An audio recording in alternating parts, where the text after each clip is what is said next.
मृदा स्वास्थ्य कार्ड योजना, जिसे सबसे पहले 2004-2005 में गुजरात सरकार ने शुरू किया था और 2015 में पूरे देश में लागू किया गया, खेती में बड़ा बदलाव लाने में मददगार रही है। इस योजना से किसानों को खाद और फसल प्रबंधन से जुड़े सही फैसले लेने में सहायता मिलती है। गुजरात के सानंद के किसान किरण भाई पटेल की कहानी इस योजना की बड़ी सफलता है। वो बताते हैं कि गुजरात का कृषि विभाग किसानों को संतुलित खाद उपयोग की जानकारी देकर उनकी मदद कर रहा है। इससे मिट्टी की सेहत बेहतर बनी रहती है, फसल की पैदावार बढ़ती है और खेती का खर्च कम होता है।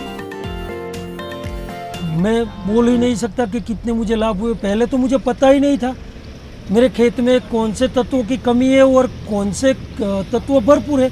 मैं तो जो सब कुछ डाल रहे थे, सब लोग, सब किसान वही डाल रहा था। वो कहते नहीं है कि अट्टे कट्टे, हमारे गुजरात की भाषा में बोलते हैं अट्टे कट्टे, तो ऐसे ही सब लोग डाल रहे थे, मैं भी डाल रहा था। उसमें क्या खर्च ज़्यादा होता था, उपज नहीं आती थी और फसल में ज़्यादातर रोग आ जाते थे। कृषि विभाग के अधिकारी बताते हैं कि मृदा जांच की प्रक्रिया आसान लेकिन वैज्ञानिक है। गुजरात में मिट्टी जांच प्रयोगशालाओं के मजबूत नेटवर्क की मदद से किसानो69 को मिट्टी में पोषक तत्वों और कमियों की सटीक जानकारी मिलती है। 2004 से 2014 के बीच किसानों को 53,69,000 मृदा स्वास्थ्य कार्ड जारी किए गए। ये योजना हर साल लाखों किसानों की फसल योजना में सहायक रही है।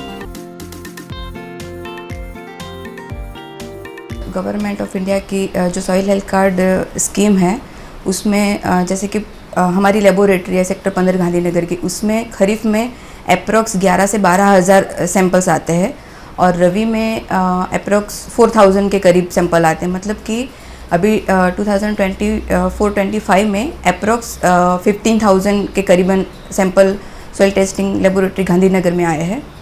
और अगर मैं पूरे स्टेट का बताऊं तो पूरे स्टेट में अप्रॉक्स 6-6.5 लाख के करीबन खरीफ और रबी में दोनों मिला के उतने सैंपल्स आते हैं, तो उतने फार्मर्स को बेनिफिट मिलता है। गुजरात में मृदा स्वास्थ्य कार्ड योजना की सफलता दिखाती है कि किस तरह डेटा आधारित खेती और सही जानकारी लेकर किए गए फैसले भारत के कृषि परिदृश्य को बदल सकते हैं।